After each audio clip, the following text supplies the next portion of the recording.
to what is and is not cool in regards to saying whether you're in the market. If you're in between jobs and you have a specialty and are looking, you can let people know, that's fine. Understand that they're probably not going to be in a higher position, so just treat them like another human being who might be curious, or might not really be curious, about your hiring position at this point. And just whatever you do, don't treat them like a non-player character. They don't have any personal dialogue. And if you can't get out of that headspace, then ultimate. Name, job, and buy. That may be all you get. Our next speaker of the evening has worked quite a number of different places, Blizzard and Midway and some down the line and like that. He currently has his own consultancy called Deep Lab and is also working for Mutual.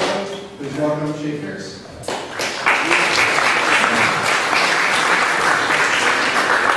As of today, it's Zingo with German no longer musical. Hello, Austin game developers. I'm here, and I may have the opposite problem from Norwegian. I've tried to cram a lot of material in here. So let's get started. I'm talking about finding the fun, game prototyping principles. Who am I and why am I qualified to talk about this? I'm a game programmer with 27 years of experience. I work at Austin, SOE Austin.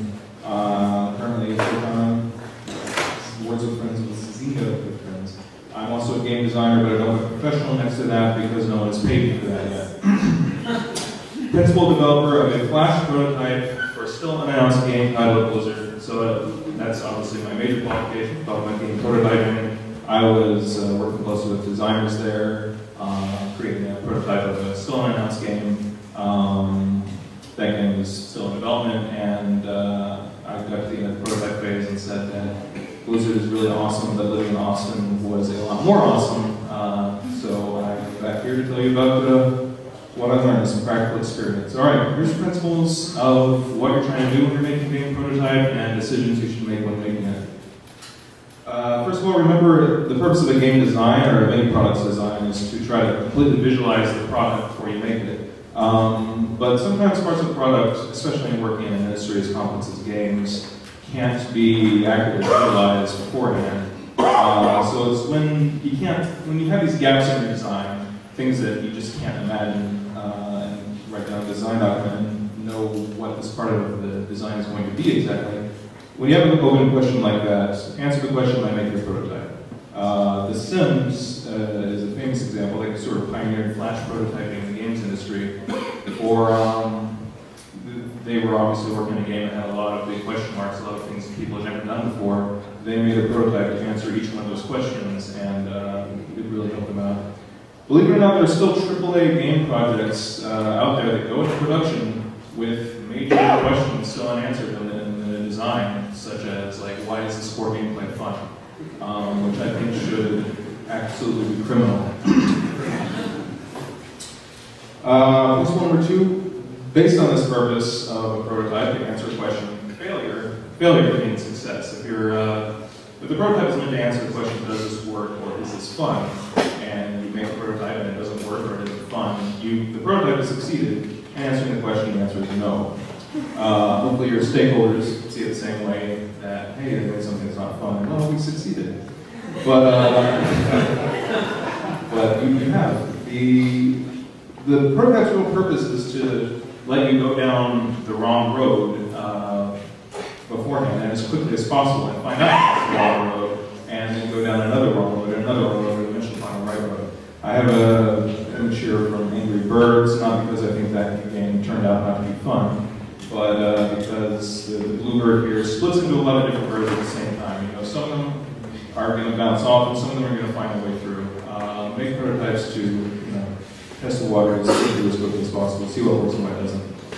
Never prototype what your team and stakeholders can already imagine. Again, you're just trying to fill the gaps in your design, answer the open questions. Don't answer the questions that have already been answered. Don't make what you can imagine. On the left here we have a screenshot of Braid, one of my favorite games by Jonathan Blow. He first prototyped and and obviously didn't take any effort to make it look good. You couldn't imagine what the gameplay of Braid would be like until he actually made it and played it. But he didn't waste time on what it looked like, because you can look at this thing on the left, and if you have imagination, say, oh yeah, I can imagine this thing on the right, it looks really good. Don't waste time on that kind of polish on the prototype, but spend your time on, we don't know what his gameplay is going to be like, let's get it working. Just keep a lean and mean mindset in general, and don't waste time polishing things that are not core to what you're actually trying to do. Your prototype team should be as agile as possible, which means able to iterate as quickly as possible. You know, again, you're trying to go down the wrong road or whatever road as quickly as possible. You, as a corollary to this, your team should be as small as possible. A one-man team would be ideal. The less people are on a team, the less communication overhead there is.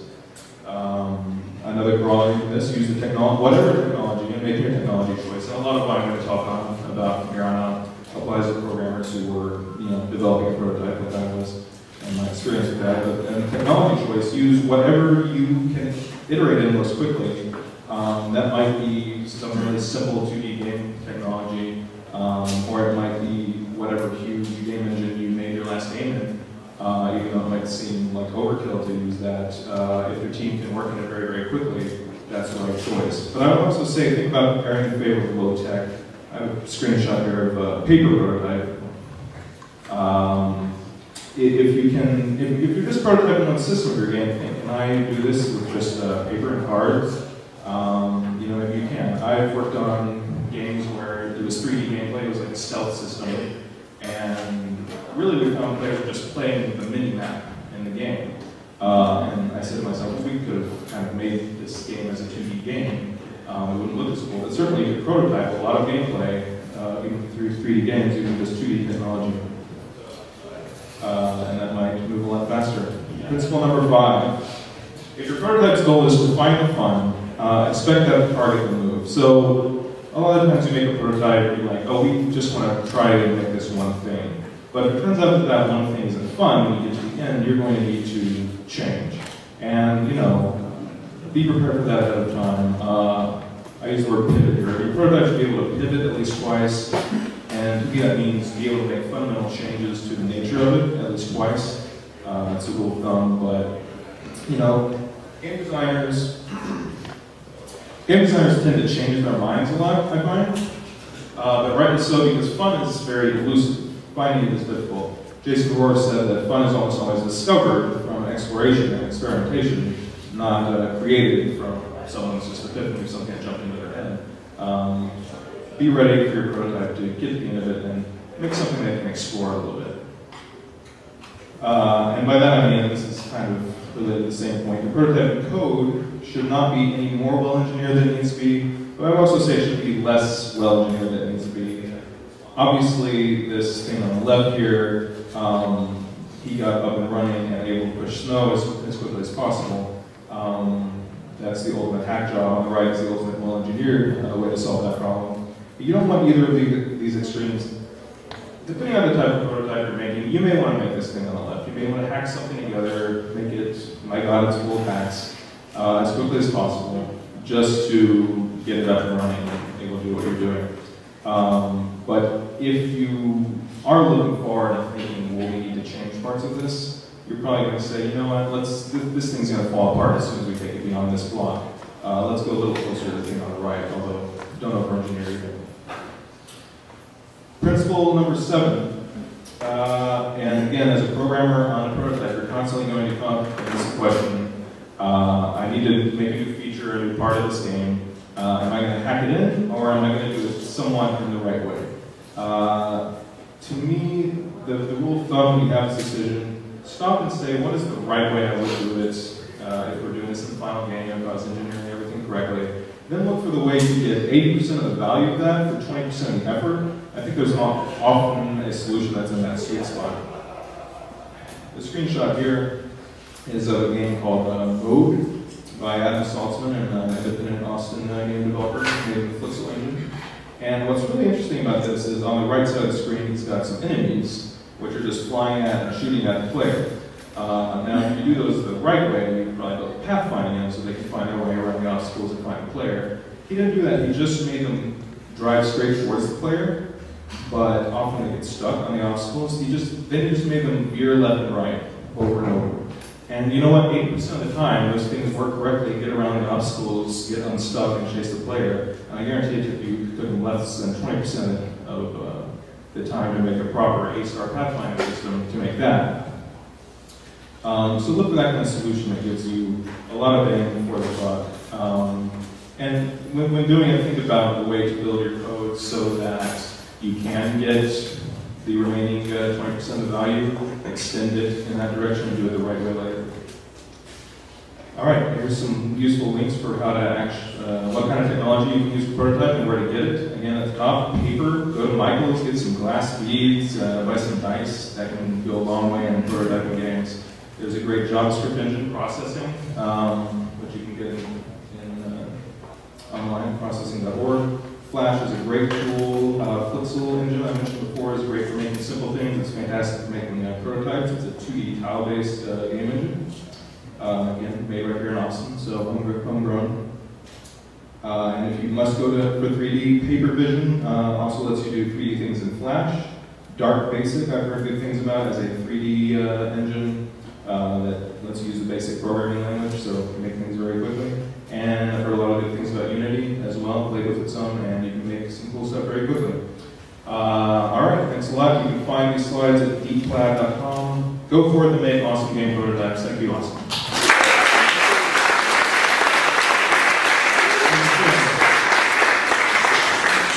All right, so how many people in the game do you know in the game industry with an MBA and a Juris Doctorate? Our next speaker is also an officer in the Air Force Reserve.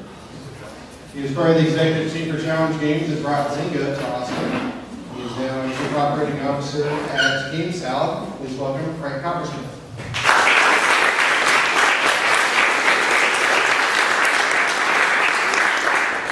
Thanks, everyone. It's great to see so many people out here tonight. Great to see such a terrific turnout for IGDA Austin. Really want to spend some time, take a moment to thank John for all the work he's done to put in. No one's going to get called yet. He deserves so much.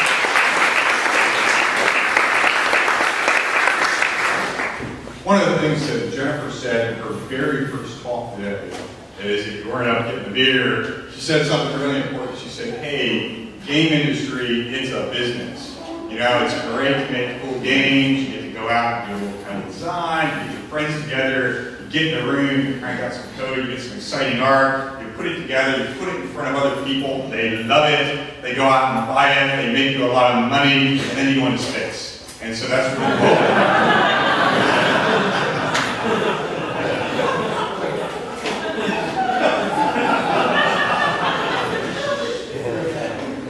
Good line. Anyway, the thing is, the thing that I think Jennifer said, the thing I'm going to talk about right now, and thank you for these, I thank you for my slides, except I didn't bring my laptop, so I'm just going to talk to them, are all the other pieces, all the stuff that makes it kind of hard to, build a game company, and it kind of runs down little things like this. It includes stuff like, let's see, business plan, energy choice, contracts, finance, people, marketing, payroll, contractors, taxes, insurance, mergers, acquisitions, legal.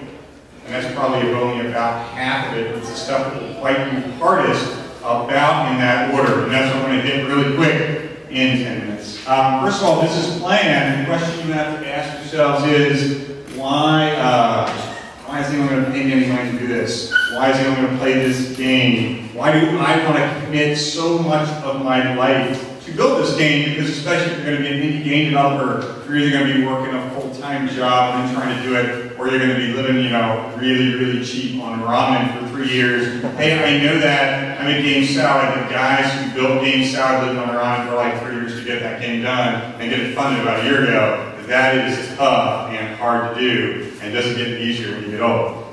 So for business plan, biggest thing, hey, why are people paying me to do this? And, you need to talk about your markets and, lots of other things.